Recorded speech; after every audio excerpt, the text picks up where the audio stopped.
Hi everyone, my name is Nina Melendez. I am the Visual Content Specialist for multilingual learners and English language learners for mathematics for grades 9 through 12. Today we are looking at our Algebra 1 lesson, Day 5, Squares and Equations. And for today, you will know how can we use squares to help us find solutions to quadratic equations. How can we use squares to help us find solutions to quadratic equations? So in this lesson, we're going to focus on the explore portion of this lesson. And our keywords and ideas are going to be inverse operations, square root versus squaring, square root versus square rooting, exponent, and parentheses. Those are our keywords for today. Okay, so looking at our key vocabulary words. So let's look first at all of our key vocabulary words. So we have inverse operations. We have inverse operations. So what are our inverse operations? So we know the opposite of adding, the opposite is subtracting. Adding undoes subtraction, subtraction undoes addition. So we have this organizer right here. Multiplying undoes dividing, dividing undoes multiplying. So these are inverse operations. Squaring versus square rooting. You have something square, the inverse of it would be to square root it, okay? Think about stuff like 10 times 10 is 100. The square root of 100 is 10. Now, keywords to consider during this lesson and when dealing with inverse operations and operations in general are the words adding, sum, and total. With subtracting, you can also have the words minus and difference. With multiplying, you have the word times, but also think about the different ways we can represent multiplication. All of these ways will still give me the same answer. Dividing or quotient, okay, we also represent dividing as 6 divided by 2, or you can see it 6 divided by 2 as a fraction. This will all be the same answer. And for squaring, we've heard raised to the power of, or the word squared. And for square rooting, the square root of 10. What's the square root of 10? What's the square root of 4? What's the square root of 100?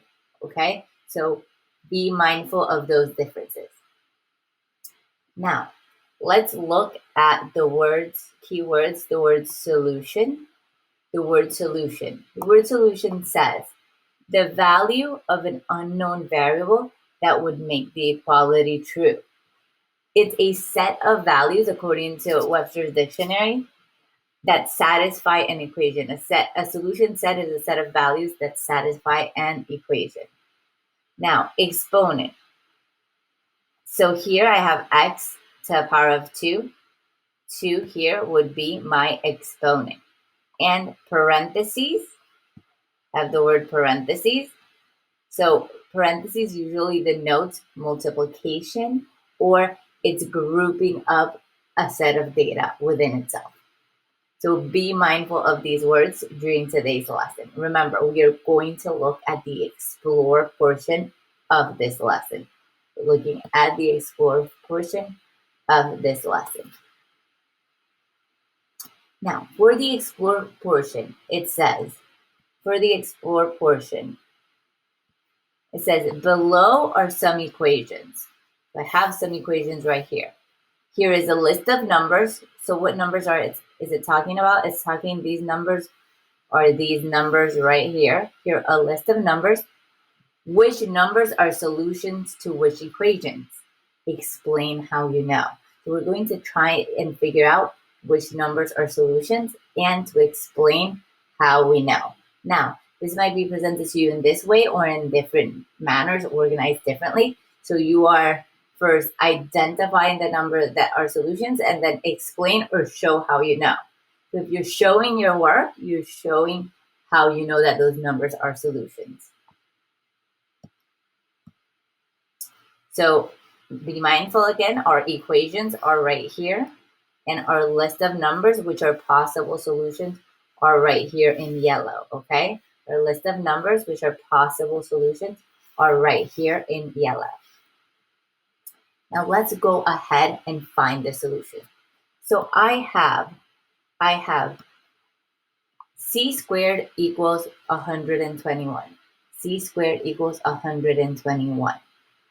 Think back to the start of the lesson where we saw those vocab words. You want to pause it and try these out, and then unpause and we will go over it. Okay, but think of those words at the beginning of the lesson. So I have c squared equals 121. I know that the opposite of squaring is square rooting.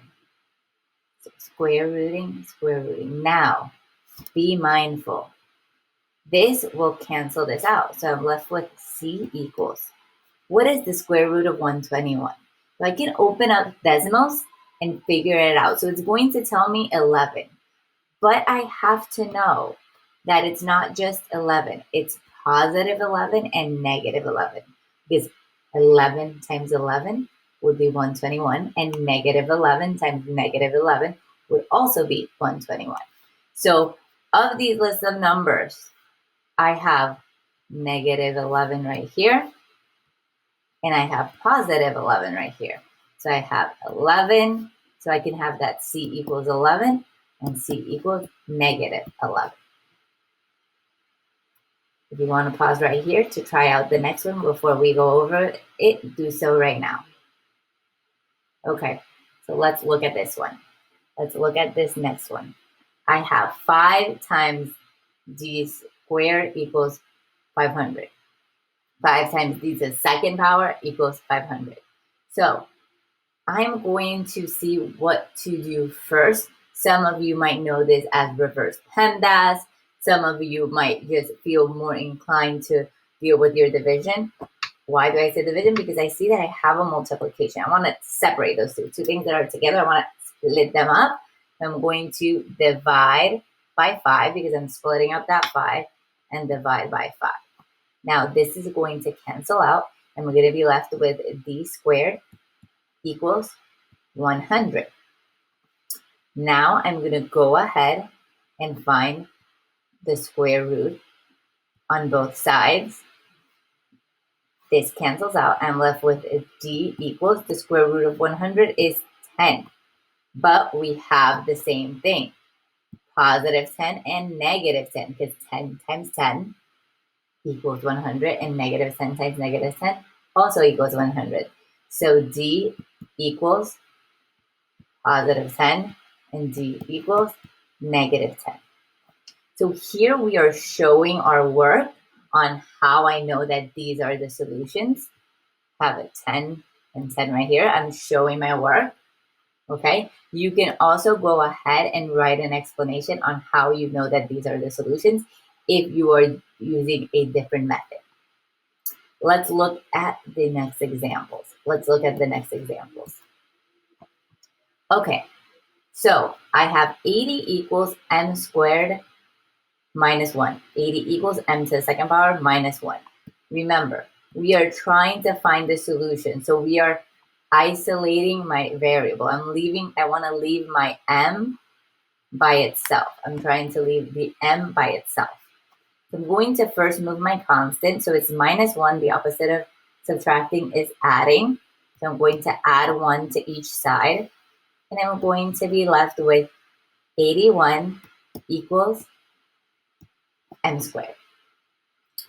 Now I know I have squared, the opposite is square rooting, and now we should feel like naturals.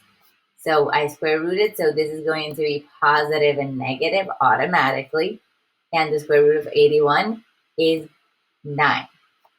Now this equals m. Doesn't matter if it's backward, you follow the same steps. So I have that m equals positive 9 and m equals negative 9. And I see that those are possible solutions right here. So I'm on the right track. Pause this and try the last one. Might be a little bit tricky. Okay, let's go over it. So I have 100 equals, so I have parentheses. Now I have everything within a parenthesis. Remember, we said at the beginning that that parenthesis groups things together. N plus 3 squared. So all of this is getting squared. So I'm going to have to take this squared away from everything, right? So we know that the opposite of squaring is square rooting, okay? And whatever I do to one side, I do to the other.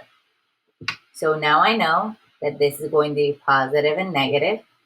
The square root of 100 is 10. Now this got canceled out, so I'm left with n plus 3. I'm left with n plus 3. So now I need to solve for n. Remember, I'm trying to find the solutions. I'm trying to leave that n by itself. Then we're going to do minus 3 here and minus 3 on this side. Now, the way I like to write this, so it looks nice and organized, I'll write negative 3 plus or minus 10 equals n. Okay? And now I can say this out loud and split it into 2. You can say it and split it into 2. So what I mean is negative 3 plus 10. So I'll write negative 3 plus 10 equals n. And then I'm going to go negative 3 minus 10 equals n. So negative 3 minus 10 equals n. So now I have negative 3 plus 10 is 7. So is that one of my solutions? Yes. Okay. Now, be mindful, negative 3 minus 10 is negative 13. Is that one of them? Yes, I have it right here. So this is how you would find the solutions given this list of numbers.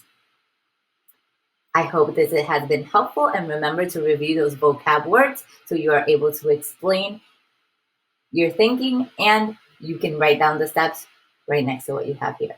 I'll see you in the next one.